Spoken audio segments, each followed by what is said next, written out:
먼저 감정적 조언자에 대해서 알아보도록 하겠습니다. 감정적 조언자는 내 주변에 있는 사람들이에요. 그 사람들은 내 주변에 아주 가까운 곳에 있으며 나를 사랑하는 사람 중에 있을 가능성이 높습니다. 내가 그 사람을 찾아갈 때 나는 그 사람이 무슨 말을 하는지보다 누구인가가 더 중요한 사람들이에요. 하지만 그 사람들도 잘 구분을 해야 된다라고 하는 유의점이 있어요. 바로 이런 상황 때문이죠.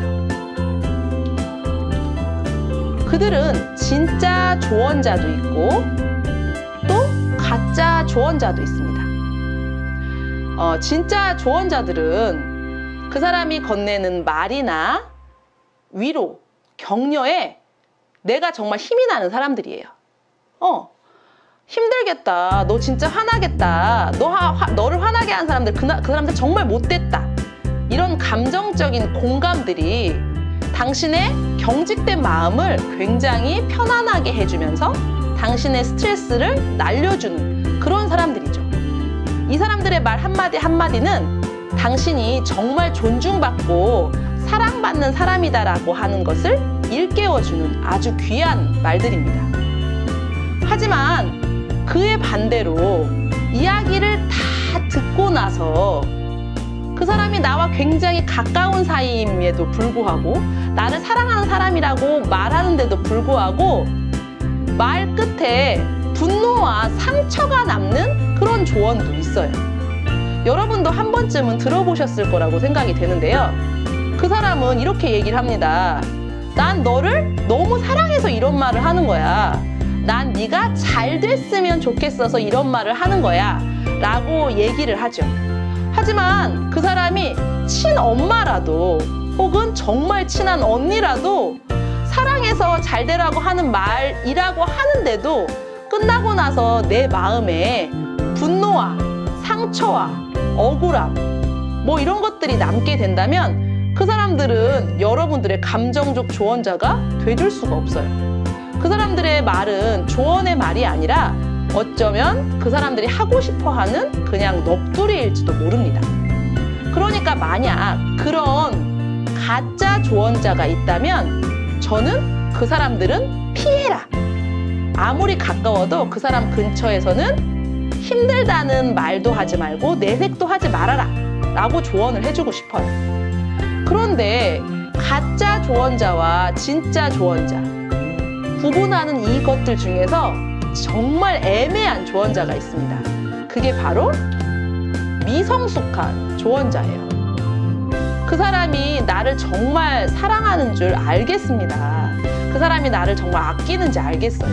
하지만 그 사람들이 내게 하는 그 말들이 너무나 미성숙해서 내가 위로가 되지 않고 상처가 되는 말들이 있어요. 야, 너 바보냐? 왜 그랬어? 그렇게 안 했으면 됐을 거 아니야?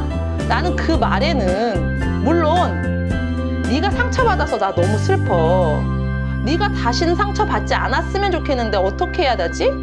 이렇게 하면 그렇게 될 수 있지 않을까? 그러니까 실수하지 말고 좀 잘해봐 라는 말이 숨겨져 있지요.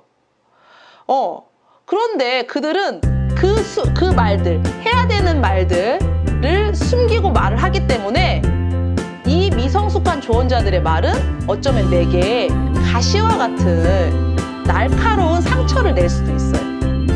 하지만 이들의 마음은 정말 진심이거든요. 당신을 위로하고자 하는 그 마음, 그리고 사랑하는 그 마음은 진심이기 때문에 만약 여러분들이 이 미성숙한 조언자의 앞에 생략한 4마디 말만 머릿속에 되뇌일 수 있다면 이들 또한 여러분들에게 정말 귀한 조언자가 돼줄 수 있습니다. 그래, 네 마음 알겠어.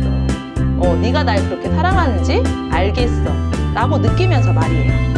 이들은 여러분들에게 따뜻한 조언을 해주기를 원하는 사람들이기 때문에 여러분들이 이들의 조언을 잘 받아들이면 좋은 조언이 될 수가 있는데 여기서의 중요한 건 뭐냐면 내 귀에, 내 마음에 이들이 생략한 3마디의 그 말들, 여러분들을 걱정하는 말들이 들리지 않는다면 그건 내 그릇이 이들을 담아낼 수 없는 그릇이라고 빨리 판단하시고 이 미성숙한 조언자들도 가짜 조언자처럼 이들에게 조언을 구하는 그런 제스처는 하지 않아야 돼요.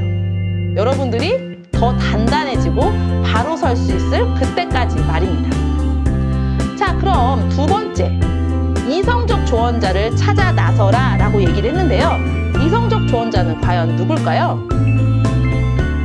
이들을 먼저 알아보겠습니다. 이들은 특징이 있어요. 그들은 사실 나랑 별로 안 친합니다. 내 주변에 없는 사람들일 가능성이 많아요. 왜냐하면 그 사람은 나한테 관심이 없거든. 되게 그 사람들이 되게 바쁘기 때문에 그래요. 왜냐하면 그 사람들은 무슨 일이 잘 되고 못 되고에 따라서 일희일비하지 않거든요. 그렇기 때문에 실패하고 시련을 겪는다고 하더라도 할 일을 차근차근 해내는 이성적인 사람들이기 때문에 내 주변에 없을 가능성이 굉장히 많습니다. 그리고 또 그들은 독설적이에요. 우리가 소위 뼈 때리는 말이라고 하잖아요. 그들은 이런 말들을 굉장히 잘합니다.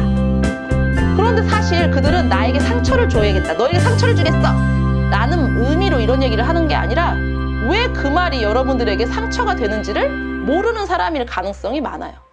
그냥 객관적인 사실을 언급하는 건데 그 말에 여러분들이 상처를 받는 거죠.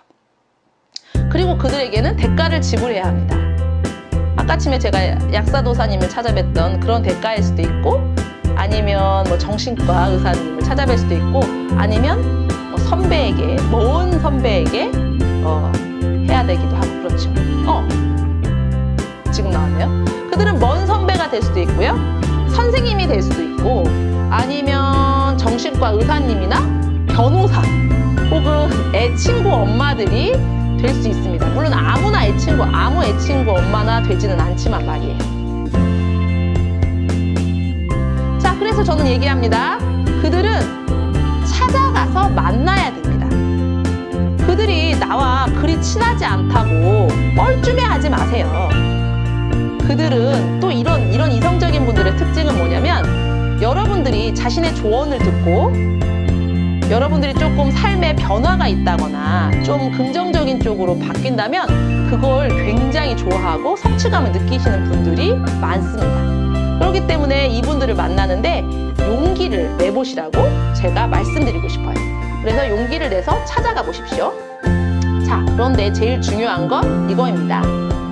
앞서서 제가 감정적 조언자가 여러분들에게 말을 할 때, 만약에 미성숙한 감정적 조언자가 얘기를 할 때도 내가 그것을 받아들일 수 있느냐, 내 마음의 그릇이 어떠하냐가 그들이 나의 진짜 조언자가 될 수도 있고 가짜 조언자가 될 수도 있는 기준이 된다고 말씀드렸잖아요.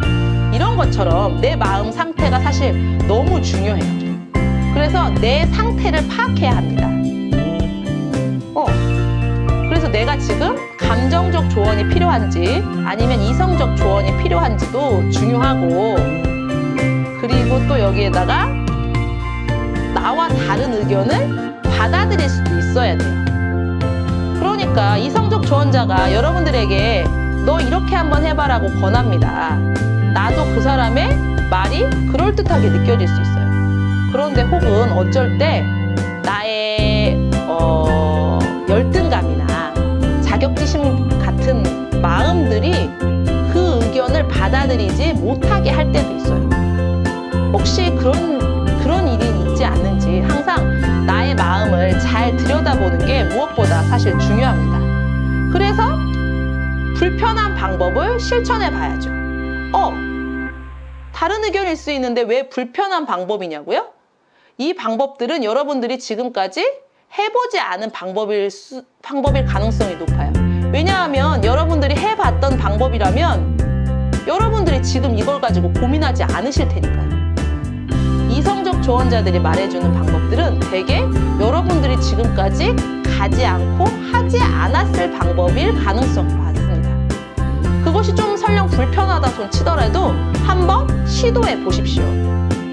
그리고 제일 중요한 건 바로 이것입니다.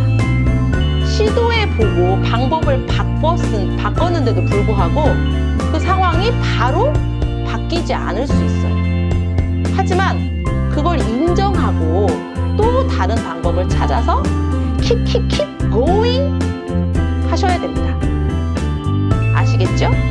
이 세 가지 것들, 내가 이 조언들을 받아들이고 한번 실천해보겠다라고 하는 나의 마음의 그릇을 키운다면 그것이 정말 형편없는 조언이라고 하더라도 나에게는 정말 금과 같은 조언이 될 수 있다는 거예요.